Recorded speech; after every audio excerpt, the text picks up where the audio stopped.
The Henry repeating rifle is a lever-action, breech-loading, tubular magazine rifle famed both for its use at the Battle of the Little Bighorn and being the basis for the iconic Winchester rifle of the American Wild West. Designed by Benjamin Tyler Henry in 1860, the Henry was introduced in the early 1860s and produced through 1866 in the United States by the New Haven Arms Company. It was adopted in small quantities by the Union in the Civil War, favored for its greater firepower than the standard issue carbine. Many later found their way west, notably in the hands of the Sioux and Cheyenne in their obliteration of Custer's U.S. cavalry troops in June 1876. Modern replicas are produced by Uberty Firearms and Henry Repeating Arms. Most are chambered in .44 to 40 Winchester or .45 long Colt. History. The original Henry rifle was a 16-shot .44 caliber rimfire, lever-action, breech-loading rifle patented by Benjamin Tyler Henry in 1860 after 3 years of design work. The Henry was an improved version of the earlier Volition repeating rifle, and later Volcanic repeating rifle. The Henry used copper, later brass, rimfire cartridges with a 216 grain, 14.0 gram, 0.490 ounce, bullet over 25 grains, 1.6 grams, 0.056 ounces, of gunpowder. Production was very small, 150 to 200 a month, until the middle of 1864. 900 were manufactured between summer and October 1862. By 1864, production had peaked at 290 per month, bringing the total to 8,000 manufactured. By the time production ended in 1866, approximately 14,000 units had been manufactured. For a Civil War soldier, owning a Henry rifle was a point of pride. Letters home would call them 16 or 17 shooters, depending whether a round was loaded in the chamber. Just 1,731 of the standard rifles were purchased by the government during the Civil War. The Commonwealth of Kentucky purchased a further 50. However, 6,000 to 7,000 saw use by the Union on the field through private purchases by soldiers who could afford it. The relative fragility of Henrys compared to Spencer repeating rifles hampered their official acceptance. More Henrys were purchased by soldiers than by the government. Many infantry soldiers purchased Henrys with their re-enlistment bounties of 1,864. Most of these units were associated with Sherman's Western troops.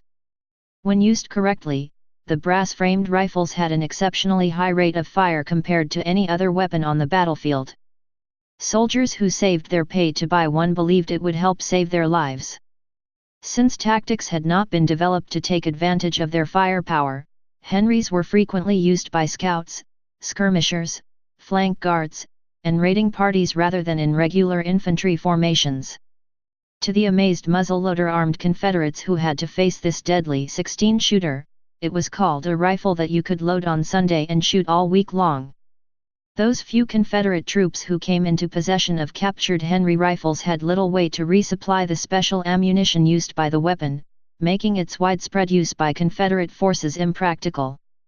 The rifle was, however, known to have been used at least in part by some Confederate units in Louisiana, Texas, and Virginia, as well as the personal bodyguards of Confederate President Jefferson Davis. Operation.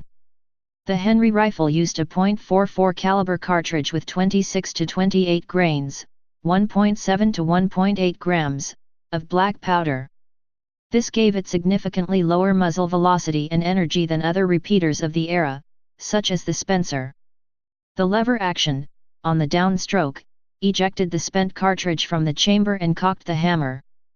A spring in the magazine forced the next round into the follower, locking the lever back into position pushed the new cartridge into the chamber and closed the breech.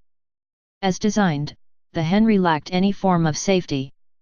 When not in use, its hammer rested on the cartridge rim. Any impact on the back of the exposed hammer could cause a chambered round to fire. If left cocked, it was in the firing position without a safety. Current Henry models will not fire if dropped or the hammer is released partially by accident. It can be safely carried with a chambered round both hammer cocked or hammer down. From owner's manual, this firearm is designed with an ultra-safe patented transfer bar safety mechanism. This safety system prevents the gun from being fired under all circumstances, except when the hammer is fully cocked and the trigger is pulled. If the hammer is fully cocked and the trigger is pulled, the gun would fire as normal. However, if the hammer is fully cocked and is accidentally dislodged by some other means other than the trigger being pulled, the gun will not fire. If the hammer is in the process of being cocked and is accidentally released and dropped into the fired down position, before it is fully cocked, the gun will not fire. This rifle can be safely carried fully loaded with the hammer in the fired down resting position. Please note that this rifle does not have a half-cock safety position nor a cross-bolt safety. To load the magazine, the shooter moves the cartridge follower along the slot in the top portion of the magazine tube and pivots it to the right to open the front end of the magazine. Then, he loads the 15 cartridges one by one. When full, he pivots the top portion back and releases the follower. Legacy. While never issued on a large scale, the Henry rifle demonstrated its advantages of rapid fire at close range several times in the Civil War and later during the wars between the United States and the Plains Indians.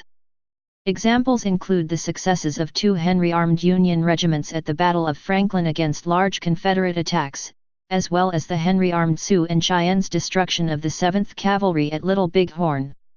Manufactured by the New Haven Arms Company, the Henry rifle evolved into the famous Winchester Model 1866 lever-action rifle.